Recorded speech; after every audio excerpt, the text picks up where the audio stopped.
طالبان کو سب سے پہلے تاشقند میں 2018 میں ازبک وزیر خارجہ عبدالعزیز کاملوف نے مدعو کیا تھا۔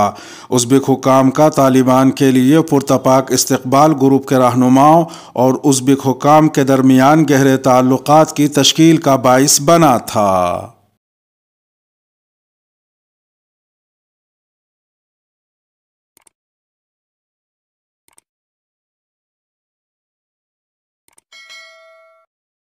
السلام علیکم ناظرین، سلامتی ہو آپ پر جہاں بھی آپ ہوں۔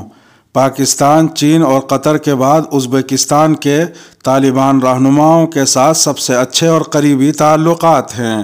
یہ ملک جو کہ دوسرے پڑوسیوں کے ساتھ سخت مقابلے میں ہے، وسطی ایشیا میں اپنی معاشی برتری تک پہنچنے کے لیے افغانستان کو ایک ایسی مارکیٹ کے طور پر دیکھتا ہے جس سے بہت سے معاشی اور سیکیورٹی فوائد حاصل ہو سکتے ہیں۔ 2016 میں ازبکستان کے معزول آمر صدر اسلام کریموف کی موت اور اس ملک میں شوکت مرزیوف کے اقتدار میں اضافہ اس ملک کے اپنے پڑوسیوں کے ساتھ تعلقات میں ایک سنگ میل ثابت ہوا۔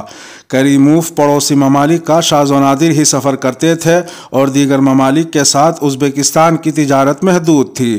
اس نے غیر ملکی سرمایہ کاروں کے لیے مشکل حالات پیدا کیے تھے اور یہاں تک کہ غیر ملکی سیاح بھی آسانی سے ازبکستان کا سفر نہیں کر سکتے تھے۔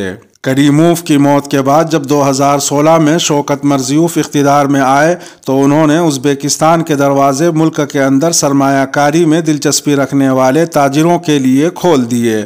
مرزیوف نے افغانستان سمیت خطے کے ممالک کے ساتھ بات چیت اور دوستی بھی کی اور یہاں تک کہ طالبان کو افغانستان بھی مدعو کیا، جو اس وقت ان ممالک کے ساتھ تعلقات میں کوئی گرم جوشی نہیں رکھتے تھے۔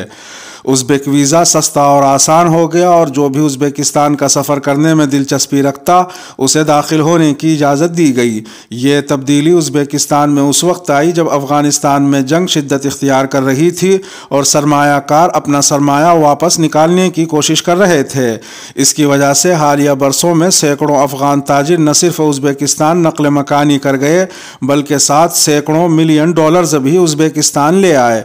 طالبان کو سب سے پہلے تاشقند میں 2018 میں ازبک وزیر خارجہ عبدالعزیز کاملوف نے مدعو کیا تھا۔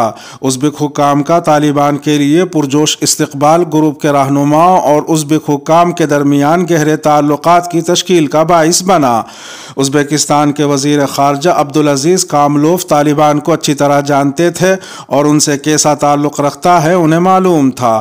کاملوف نے سن 1999 میں ازبکستان کے اس وقت کے صدر کے نمائندے کے طور پر قندھار کا سفر کیا اور ملا محمد عمر مجاہد سے ملاقات کی تھی۔ افغانستان کی پہلی طالبان حکومت کے دوران کاملوف کے اعلیٰ حکومتی عہدیداروں سے قریبی تعلقات تھے، جن میں طالبان کے اس وقت کے وزیر خارجہ مولوی احمد متوکل بھی شامل تھے۔ افغانستان ازبک صنعت کے لیے موزوں منڈی۔ افغانستان ازبکستان سے بجلی درآمد کرنے کے علاوہ مزار شریف اور ہراتان کے تجارتی مراکز بھی افغانستان کی سب سے اہم اقتصادی شریانیں ہیں جو ازبکستان سے ملتی ہیں۔ طالبان کو افغانستان پر کنٹرول حاصل کیے ہوئے 2 ماہ سے بھی کم عرصہ ہوا ہے، لیکن اس دوران ازبک حکام اور طالبان رہنماؤں کے درمیان کئی رابطے اور ملاقاتیں ہوئیں۔ حال ہی میں 4 اکتوبر کو ازبک وزیر ہوابازی نے مزار شریف کا سفر کیا تھا تاکہ طالبان کے وزیر مولوی حمید اللہ اخونزادہ سے مل کر وزارت ٹرانسپورٹ اور ہوابازی کے لیے افغانستان کے ساتھ مسلسل تعاون کو یقینی بنایا جا سکے۔ ازبک وزیر ہوابازی اور طالبان حکام نے کابل اور تاشقند کے درمیان پروازوں کی بحالی، مزار شریف میں مولانا جلال الدین محمد بلخی ایئرپورٹ کی تعمیر نو میں مدد اور دونوں ممالک کے ٹرانسپورٹ اداروں کے درمیان تعلقات کی ترقی پر تبادلہ خیال کیا۔ جمعرات کو بھی طالبان وزیر خارجہ ملا امیر خان متقی نے ازبکستان کے ہم منصب عبدالعزیز کاملوف کے ساتھ کابل میں تبادلہ خیال کیا۔ امریکی تجزیہ کار مائیکل کوگل مین نے ایک ٹویٹ میں کہا کہ ملاقات میں ازبکستان سے بجلی کی فراہمی جاری رکھنے کی بات ہوئی ہوگی۔ واضح رہے کہ افغانستان ازبکستان سے 300 میگا واٹ بجلی درآمد کرتا ہے۔ اس سے قبل 2 اکتوبر کو افغانستان میں ازبکستان کے سفیر یدیگر شاد مانوف نے طالبان کے وزیر خارجہ ملا امیر خان متقی سے ملاقات کی تھی۔ شاد مانوف نے ملا امیر خان متقی کو یقین دلایا کہ ازبک حکومت افغانستان کے ساتھ دوستانہ تعلقات کو برقرار رکھنے اور استوار کرنے کے لیے کام کر رہی ہے۔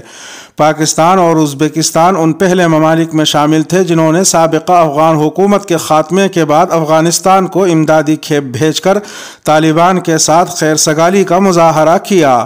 12 ستمبر کو ازبکستان نے 1300 ٹن خوراک کی کھیپ مزار شریف بھیجی۔ ازبک صدر کے خصوصی ایلچی عصمت اللہ یارگشیف کے ساتھ بلخ میں طالبان کے گورنر قدرت اللہ حمزہ کو امداد دی۔ یارگشیف نے افغانستان میں نئی طالبان حکومت کے ساتھ تعلقات استوار کرنے کی یقین دہانی بھی کرائی۔ ازبک گورنر توردہ بابائیف نے 13 ستمبر کو مزار شریف کا دورہ کیا اور بلخ میں طالبان کے گورنر مولوی قدرت اللہ حمزہ سے ملاقات کی۔ بابائیف نے بلخ میں مقامی طالبان عہدیداروں کو کئی تحائف سونپے اور طالبان کے ساتھ مشترکہ کمیشن بنانے کا اعلان کیا۔ سرکھندریہ کے گورنر کے مطابق کمیشن بلخ میں مقامی طالبان عہدیداروں اور صوبائی حکام کے درمیان تجارت، سیکیورٹی اور ثقافتی تعلقات کے شعبوں میں تعاون کو آسان بنائے گا۔ ازبکستان کو اب وسطی ایشیا کی معاشی طاقتوں میں سے ایک سمجھا جاتا ہے، جو کہ عالمی بینک کے مطابق 2021 میں اقتصادی ترقی کے حوالے سے روس سے آگے ہے۔ شوکت مرزیوف، جنہوں نے دنیا بھر کے سرمایہ کاروں کے لیے ازبکستان کے دروازے کھولے ہیں، انہوں نے سیاست پر معیشت کو ترجیح دی ہے۔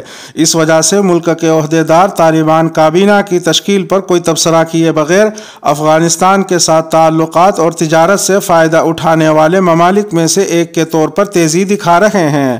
ازبکستان جیسے ملک کے لیے، جس کی حکومت انسانی حقوق، خواتین کے حقوق، اظہار رائے کی آزادی اور نسلی حقوق جیسے مسائل کی پرواہ نہیں کرتی، افغانستان معاشی اور سیکیورٹی مفادات کے لیے خطے میں ایک اچھی منڈی ہے۔